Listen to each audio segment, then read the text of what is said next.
Bonjour les enfants, j'aimerais vous raconter l'histoire de Pessah, celle qui est écrite dans la Torah et dans la Haggadah, le livre qu'on lit à Pessah.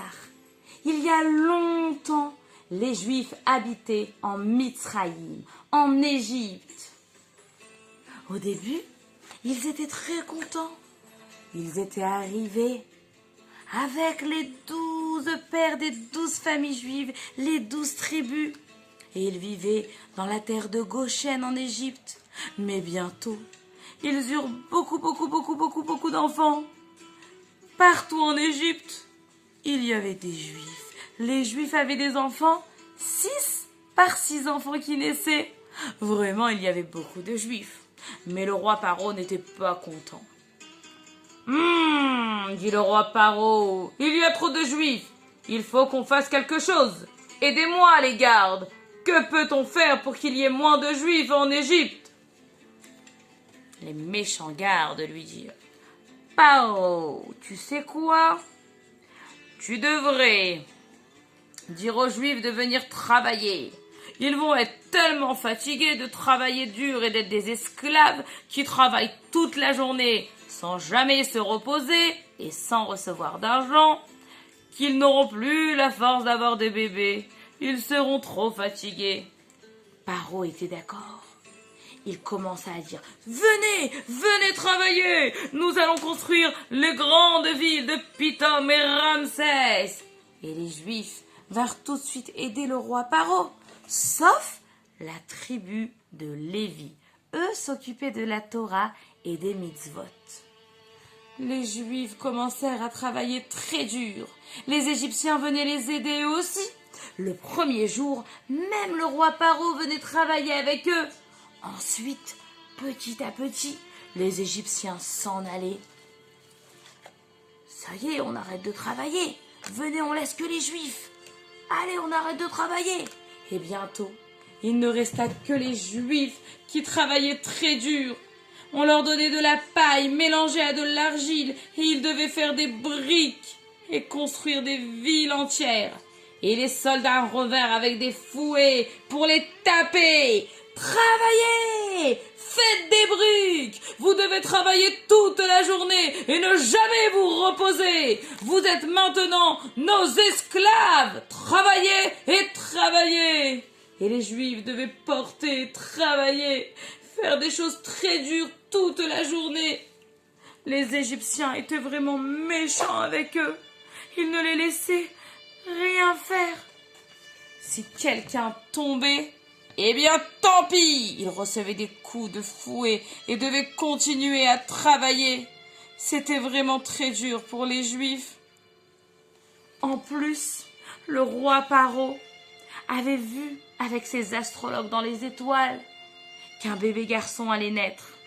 Et ce bébé garçon allait sauver le peuple juif.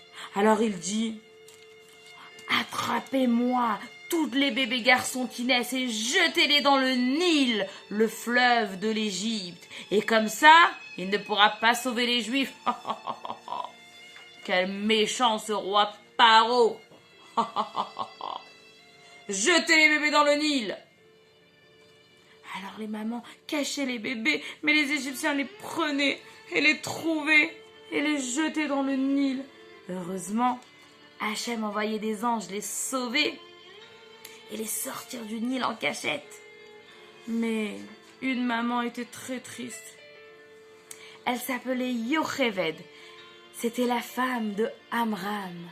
Elle avait déjà 2 enfants, Aaron et Myriam. Et elle avait un bébé dans le ventre. Quand le bébé est né, une grande lumière est arrivée dans la chambre parce que c'était déjà un grand sadique. Quand le bébé est arrivé, la maman a dit « Mon pauvre petit bébé, je vais te cacher. Pendant 3 mois, les Égyptiens ne vont pas savoir que tu es là parce que tu es né en avance. Viens !» Et elle l'a caché pendant 3 mois. Mais au bout de 3 mois, les Égyptiens venaient taper dans les maisons. On a entendu qu'il y a des bébés et ils cherchaient partout. Alors vite, Yocheved a pris un panier, elle a mis son bébé caché et elle l'a envoyé sur le fleuve du Nil bien protégé dans son panier. Là, dans son panier, Myriam, la grande sœur, le surveillait pour qu'il ne lui arrive rien de mal. Et est arrivée Batia, la princesse, la fille de Paro. Elle a vu, elle a entendu le bébé qui pleurait. Alors elle a dit, mais je dois l'attraper. Mais maman n'arrive pas si loin. Je n'arrive pas à attraper. Alors Hachem a fait un miracle. Sa main a grandi, et elle a pu attraper le bébé qui était très loin. Et sa main est redevenue normale. Youpi! J'ai attrapé le petit bébé. Je vais l'appeler Moshe. Ça veut dire sauver de l'eau, parce que je l'ai sauvé du Nil. Je vais lui donner à manger. Allez, venez les mamans, donnez à manger au bébé. Il a besoin de lait. Mais à chaque fois, le bébé Moshe ne voulait rien manger. Il voulait manger seulement le lait cachère. Alors il faisait comme ça. Batia, la fille de Paro, ne savait plus quoi faire. Il doit manger ce petit bébé. Alors vite, Myriam, sa grande sœur, est venue et lui a dit, vous savez Batia, moi maman a eu un bébé il n'y a pas longtemps. Si vous voulez, elle peut essayer de lui donner à manger. D'accord, a dit Batia. Et Moshe est retourné chez sa maman. Et elle a pu s'occuper du petit Moshe pendant 3 ans. Il a bu le lait cachère, il a appris la Torah et il savait qu'il était juif. Et ensuite, il est retourné vivre au palais du roi Paro. Et c'est alors que Paro adorait Moshe. Il le prit un jour sur ses genoux, mais Moshe lui sortit la couronne et le mit sur sa tête à lui. Oh, Paro était en colère. Moshe veut prendre ma place et devenir le roi? Non, non, non, non, non. Non, non, non, roi Paro, mettez devant Moshe du charbon, des flammes qui brûlent et de l'or. Et vous allez voir que les enfants adorent tout ce qui brille. S'il touche l'or, alors on peut le tuer. S'il touche le charbon, c'est juste qu'il aime ce qui brille. Le roi Paro écouta. Il donna à Moshe de l'or et du charbon. Moshe avait failli toucher l'or. Alors un ange d'Hachem poussa vite la main et il toucha le charbon brûlant. Ah! Il mit la main dans la bouche. Ça brûlait. Et depuis ce jour, Moshe s'était brûlé la bouche. Il bégayait. Il parlait en répétant beaucoup de fois les choses. En disant bonjour au lieu de dire bonjour. Mais Moshe continuait à grandir dans le palais et à être très gentil avec le peuple juif. Il dit même au roi Paro, laissez-les se reposer un jour, le Shabbat, et comme ça ils auront plus de force, ils pourront mieux travailler. Mais un jour, malheureusement, Moshe vit un Égyptien qui frappait un Juif. Il voulut le défendre et dit non, non. Et dit le nom d'Hachem. C'est un nom d'Hachem secret que les grands tzadikim connaissent. Et l'Égyptien tomba. Vite, Moshe creusa dans la terre pour cacher le corps de l'Égyptien. Mais 2 méchants avaient vu et avaient répété au roi Paro. Alors Moshe dut se sauver pour ne pas que Paro le tue. Et il s'est sauvé loin de l'Égypte et de tous ses frères juifs. Il courut loin, loin, loin. Et il arriva à Midian. Dans le pays de Midian, il devint un berger de moutons. Il s'occupait tellement bien de tous ces moutons qu'Hachem était content de lui. Et dit, Moshe, tu t'occupes tellement bien de mes moutons, de ce troupeau-là, que c'est toi que je choisis pour t'occuper de mon peuple juif. Et il lui apparut. Il y avait un grand buisson avec du feu, mais qui ne brûlait pas. C'était un miracle. Et la voix d'Hachem sortit du buisson ardent. Moshe, retire tes chaussures. Vite. Moshe retira ses chaussures et se prosterna devant Hachem. Et Hachem lui dit, Moshe, je veux que tu ailles en Égypte et que tu dises à Paro de laisser partir le peuple juif. Mais Moshe avait honte. Il dit, mais Hachem, moi je suis le petit frère. Mon grand frère c'est Aaron. Voilà, moi je suis petit Moshe et voilà mon frère Aaron. C'est lui qui doit aller sauver les juifs. Mais Hachem lui dit, non Moshe, toi tu dois sauver le peuple juif et tu dois être leur chef. Et Aaron sera le Kohen Gadol dans mon Beth Amikdash, dans mon Mishkan. Alors Moshe accepta et partit avec son bâton voir le roi Paro. Il arriva le jour de l'anniversaire du roi Paro et lui dit « Paro, laisse partir le peuple juif. Ils ne doivent plus travailler et être tes esclaves. » Mais Paro dit « Mais non, moi je connais même pas ton Dieu, c'est qui ton Dieu?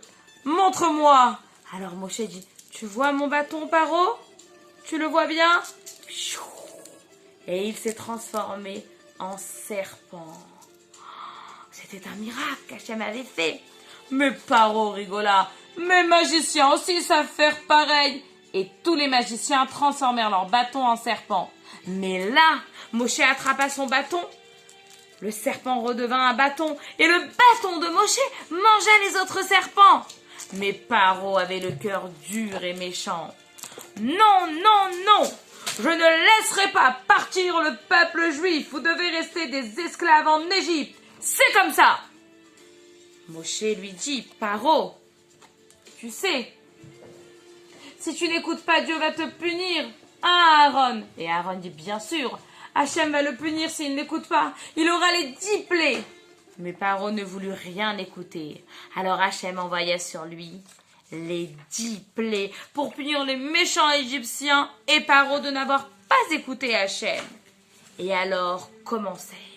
Au début, il y eut le sang.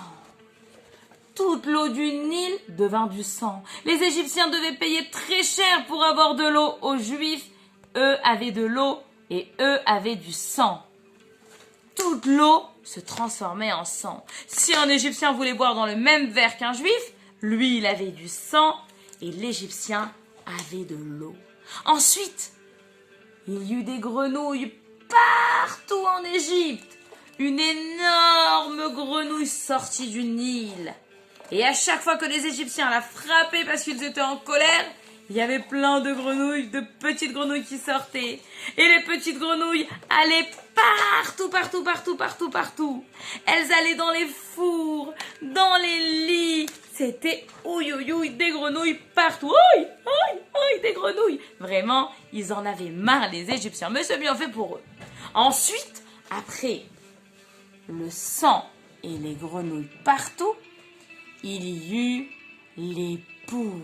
Il y avait des gros poux de partout, des poux noirs comme ça qui s'en allaient. Et ça les grattait, grattait, grattait. Ils en avaient ras le bol, ils devenaient fous. 4e punition, après les poux, arrivèrent les bêtes sauvages. Elles se jetèrent sur les Égyptiens, des lions, des crocodiles, et partout il y avait « Ah, au secours, il y a des bêtes sauvages qui arrivent et qui veulent nous manger. Il y a des lions, des tigres, il y a des panthères et des ours et des renards. Il y a tout. Et nous, on est obligés de se sauver. » Mais les bêtes sauvages ne touchaient jamais le peuple juif, que les méchants Égyptiens pour les punir. Et c'est alors qu'arriva la 5e plaie. La peste. Une maladie tua tous les animaux des Égyptiens et ceux qui les avaient rentrés restèrent vivants. Tous les animaux des Égyptiens étaient morts. Ensuite, après la peste, arrivèrent Chérine. Les animaux et les hommes avaient des gros boutons, des grosses plaies partout. Ouïe, ouïe, ouïe. On a des plaies partout, ça nous fait mal. Et ils saignaient et ils pleuraient. Mais ils avaient qu'à pas faire du mal aux Juifs. Maintenant, c'était leur punition.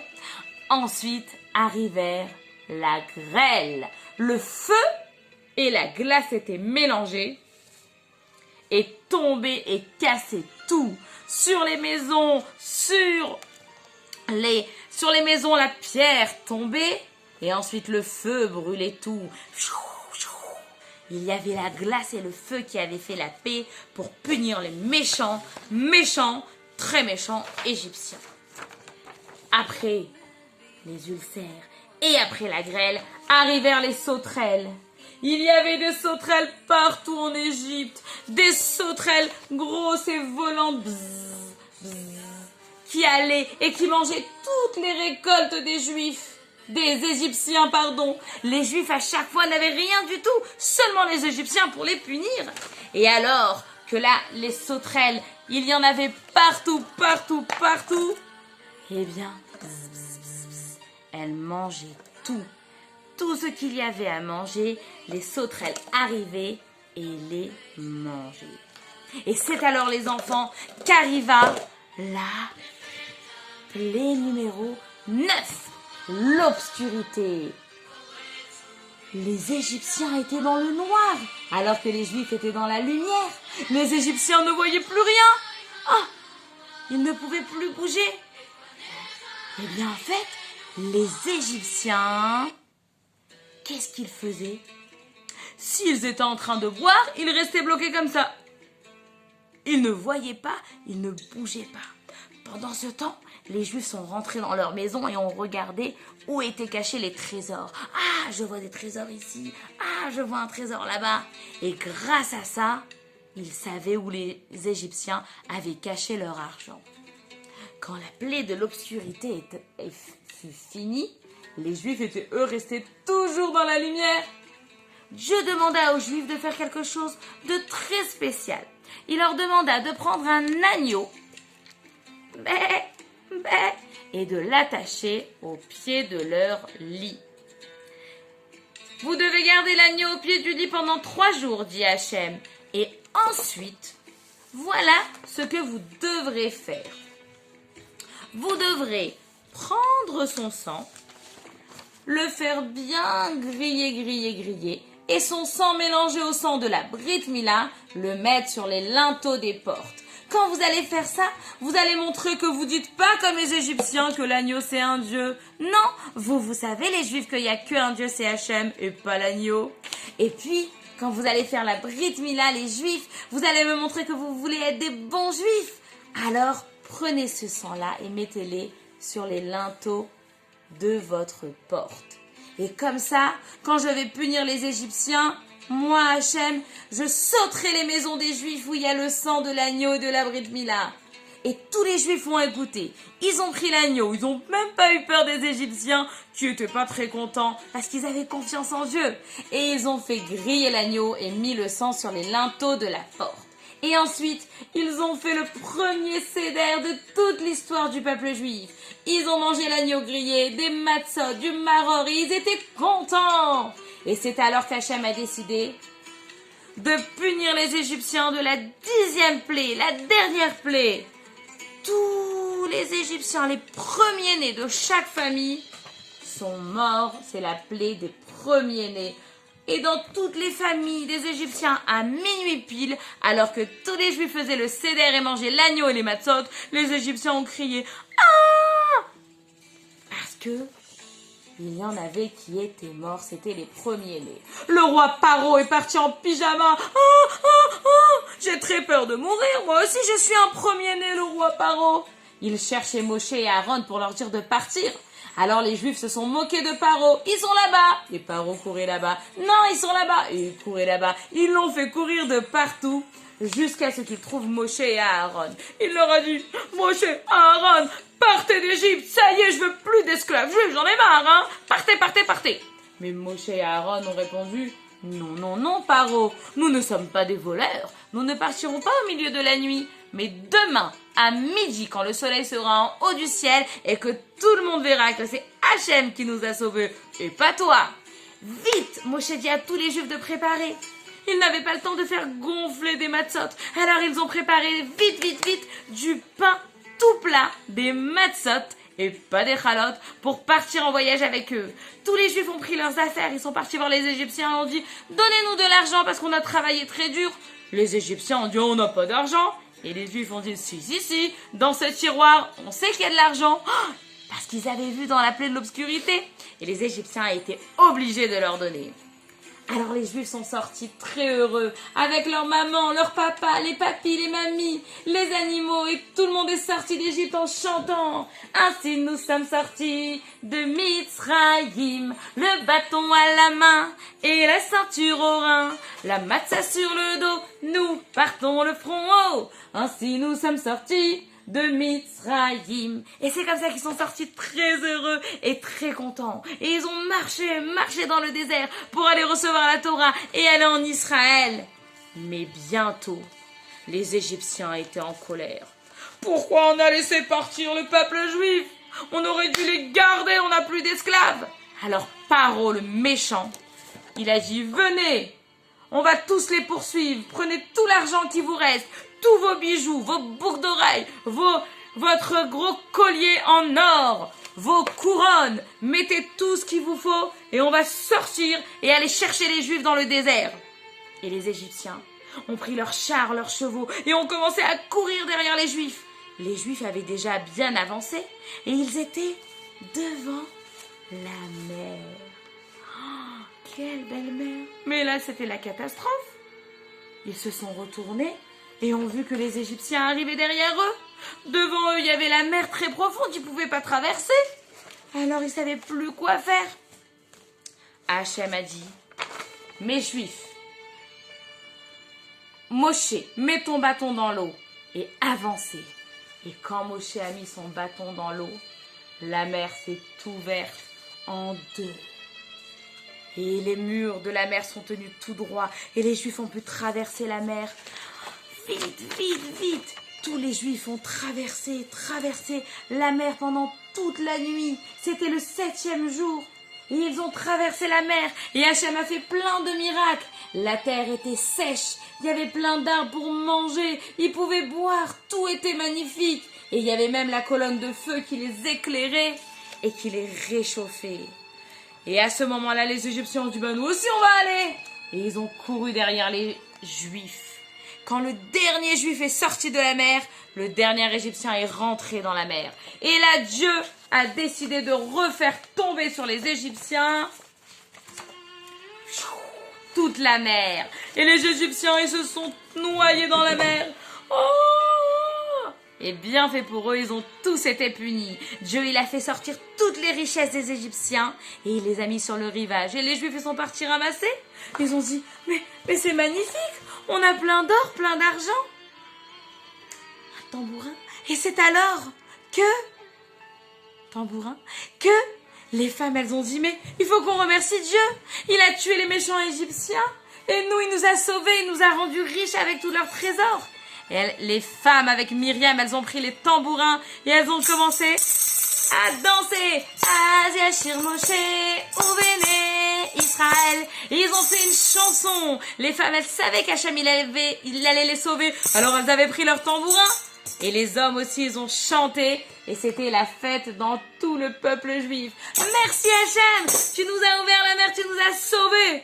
Et aussi, merci Hachem, parce que dans le désert, chaque nuit, il fait froid, tu nous donnes la colonne de feu. Et tous les jours, tu nous donnes les colonnes de nuée en haut, en bas, à droite, à gauche, de partout. Et les colonnes de nuée nous protègent des scorpions, des lions, et ça les repousse, des animaux sauvages. Ça nous repasse nos habits et ça les fait grandir avec nous. Elles nous protègent de tous les nuées, même des flèches des méchants qui veulent nous envoyer. Alors Hachem, merci de nous protéger dans le désert.